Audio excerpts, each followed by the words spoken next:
gate. Oh wait, shit. I'm Estonian, however, this is my second year studying in Britain, and today I'm gonna spill some tea on that. I have always had a big interest in English language. Ever since I was a little weird kiddo, I was always watching something in English, I was reading something in English, I was speaking English to myself. Well, maybe because you don't have any friends. When I was around 13-14 years old, my parents have sent me to English summer camp for the very first time. I really enjoyed it. However, there were a lot of Russian speakers, so I speak Russian, they speak Russian. We started to speak Russian, so it wasn't very efficient. I still do remember all those lessons, excursions, all those international friends. I just felt like home. I felt so good. I didn't even want to leave that country. And here we are. I'm here. Did you miss me? Next summer I went to another summer camp as well. It was really the same thing though, just different location, but everyone's speaking Russian everywhere. Those Russians are everywhere, I swear. My written English was always alright, it was quite good. I could produce like decent pieces of work and teachers would tell, yeah, that's great. But I could never talk to people. And literally the first week in the like actual British school, I just broke my language barrier completely. Studying in UK was originally my mom's idea because I just couldn't believe that. Because I was like, yeah, I'm gonna study in England. What else? You going to the moon?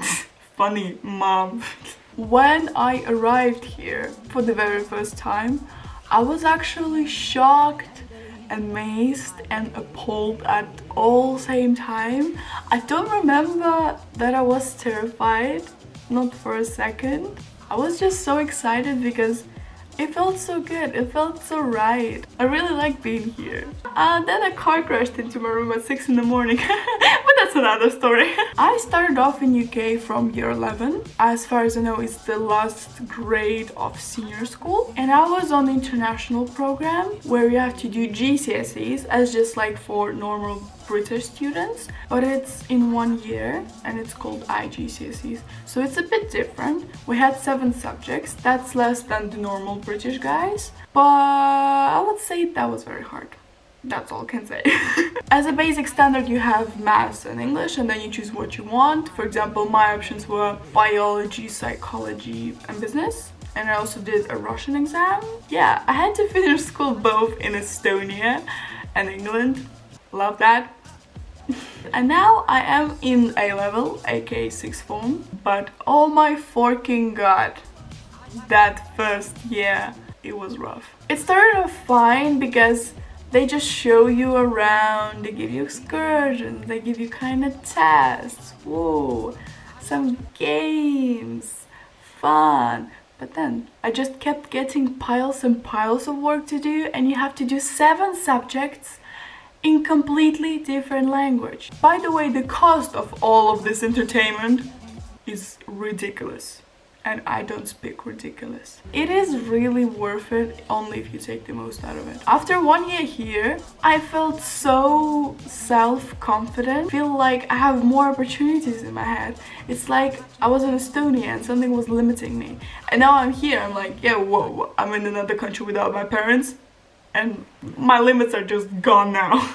My school is half British, half international, so we don't have all the internationals here. It's mostly British people, just mixed with some internationals, which makes it very interesting. Last year I was studying with only internationals, although I really like this community because we're all different, all those different cultures, but still speak the same language. I really like that idea, and no one is really judging anyone because we're all quite bad at English. Now we're mixed with the British people, and I actually kind of like it a lot because you kind of look up to someone. They're super friendly, most of them. Although this year is completely opposite of what I have experienced last year. First of all, I only have 3 subjects instead of 7. 3 subjects for 2 years. Don't be jealous, don't be jealous. The amount of work is ridiculous. And I don't speak ridiculous. We also don't have school uniform any longer. We still have an official smart dress code. As you can see, very smart.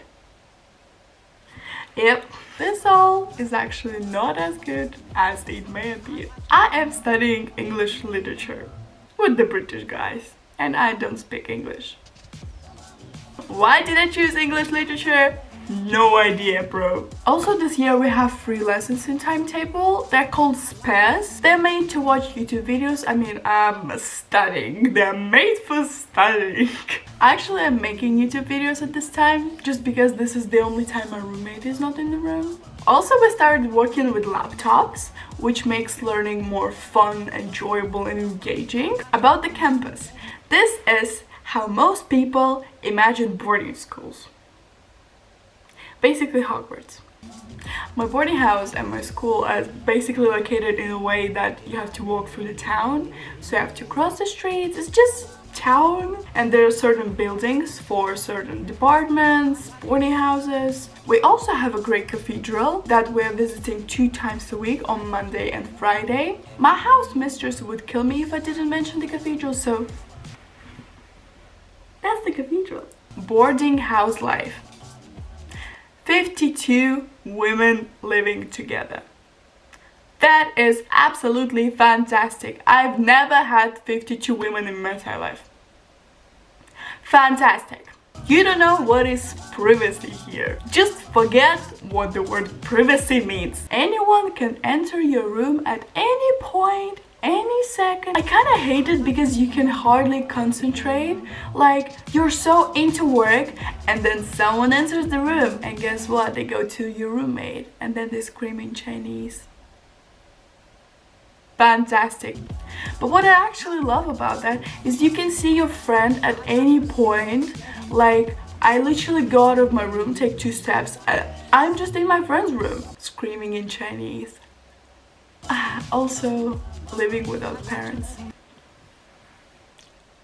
That was everything I wanted in my life. The only thing I actually hate is roll calls, signing out, registers. You basically have to notify people where you are at like all times, like 5 times a day. But this is for safety, so safety first, kids. I would never regret that choice and experience that I had here. Actually, I will probably change my mind in exam time, but that's another story. Question of the day: would you go to boarding school in another country, and why? Thank you for listening to my TED Talk, and I will see you later. Alligator, bye!